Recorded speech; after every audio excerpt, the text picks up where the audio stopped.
September থেকে gas, আধার ও আরও অনেক নিয়মে আসছে পরিবর্তন। জেনে নিন নতুন নিয়মগুলি। আগস্ট মাস শেষ হতে চলেছে এবং সেপ্টেম্বর মাস শুরু হতে আর এক সপ্তাহ বাকি নেই। প্রতি মাসেই কিছু নিয়মে পরিবর্তন আসে এবং সেপ্টেম্বর মাসেও এর ব্যতিক্রম হবে না। রান্নার গ্যাস, আধার কার্ড এবং অন্যান্য বিভিন্ন ক্ষেত্রে একাধিক নিয়মের পরিবর্তন হতে চলেছে। কোন কোন নিয়মে আসছে পরিবর্তন জেনে নিন। LPG gas. বর্তমানে দেশের অধিকাংশ বাড়িতে রান্নার গ্যাস হিসেবে এলপিজি ব্যবহার হয়।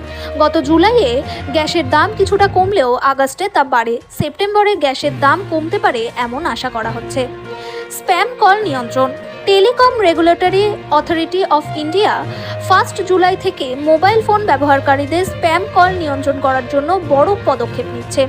জিও, এয়ারটেল সহ অন্যান্য সংস্থাকে এই বিষয়ে নির্দেশিকা পাঠানো হয়েছে। HDFC bank. সেপ্টেম্বর থেকে এইচডিএফসি ব্যাংকের কার্ডে রিওয়ার্ড পয়েন্টের জন্য একটি নতুন লিমিট আরোপ করা হচ্ছে। জল, বিদ্যুৎ বিলের পেমেন্টে সর্বাধিক 2000 রিওয়ার্ড পয়েন্ট পাওয়া যাবে। IDFC bank. আইডিএফসি ব্যাংকের ক্রেডিট কার্ড পেমেন্টের তারিখ 15 তারিখে স্থির করা হবে। 5 মহার্ঘ ভাতা। কেন্দ্রীয় সরকারি কর্মীদের জন্য মহার্ঘ ভাতা 3% বাড়ানো হতে পারে। 6 আধার কার্ড সংশোধন। আগামী 14 সেপ্টেম্বর পর্যন্ত আধার কার্ডে ভুল সংশোধন করা যাবে বিনামূল্যে। এরপর থেকে সংশোধনের জন্য চার্জ দিতে হবে।